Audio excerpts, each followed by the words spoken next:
গাইবান্ধা সদর উপজেলায় শ্যালকের লাঠির আঘাতে দুলাভাই নিহত হয়েছেন। বৃহস্পতিবার সকালে সদর থানার ভারপ্রাপ্ত কর্মকর্তা মোহাম্মদ শাহিনুর তালুকদার বিষয়টি নিশ্চিত করেছেন। এর আগে বুধবার সন্ধ্যার দিকে উপজেলার প্রধান বাজারের ব্যাপারীপাড়া গ্রামে এই ঘটনা ঘটে।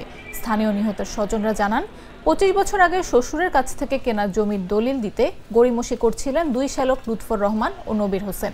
এ নিয়ে বাগবিতণ্ডার এক পর্যায়ে তারা লাঠি দিয়ে আঘাত করলে মোজাহার গুরুতর আহত হন। হাসপাতালে নেওয়ার পর চিকিৎসক তাকে মৃত ঘোষণা করেন। ঘটনার পর থেকে অভিযুক্তরা পলাতক। এ ব্যাপারে সদর থানার উপপুলিশ পরিদর্শক আব্দুল আলিম বলে, নিহতের মরদেহ ময়নাতদন্তের জন্য হাসপাতালের মর্গে পাঠানো হয়েছে। ময়নাতদন্ত শেষে ব্যবস্থা গ্রহণ করা হবে। ঘটনার পর থেকে লুৎফর রহমান ও নবীর হোসেন পলাতক রয়েছেন।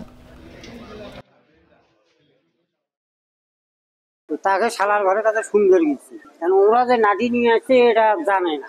এই বড়টার সাথে আলাপ করতে ছোটটাই দিছিটা। পারিবারিক ভাবে ওনার শালার শ্বশুরের একটা জমি কিন্তু ক্রয় করছিল আজ থেকে 25 বছর আগে। সেই জমিটা ক্রয় করার পর সেই জমিটা আর কি দলিল হয়নি, টাকা পয়সা সব দিয়েছিল, দলিলটা ইনি ভোগ দখলে ছিল।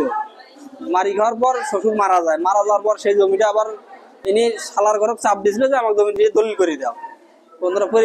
তারা সেই পরিপ্রেক্ষিতে কি করলো যে ওনার সাথে একটা বিশৃঙ্খলা সৃষ্টি করলো। সংবাদ পাইছে যে উত্তরগিদেরই মোহাম্মদ মোজাহার আলী আজকে হাসপাতাল আসার পরে কর্তব্যরত ডাক্তার ওনাকে মৃত ঘোষণা করছে। আমরা লাশ দেখেছি, করছি, পোস্টমর্টম হবে। পোস্টমর্টম হওয়ার পরে আমরা আইনগতভাবে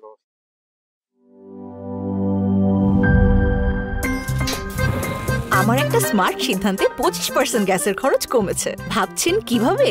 সাধারণ গ্যাস স্টোভ বদলে আমি এনেছি আরএফএল গ্যাস স্টোভ। এর সাইন্টিফিক নজল ও ব্রাস বার্নার ক্যাপ সমানভাবে তাপ ছড়িয়ে রান্না করে দ্রুত।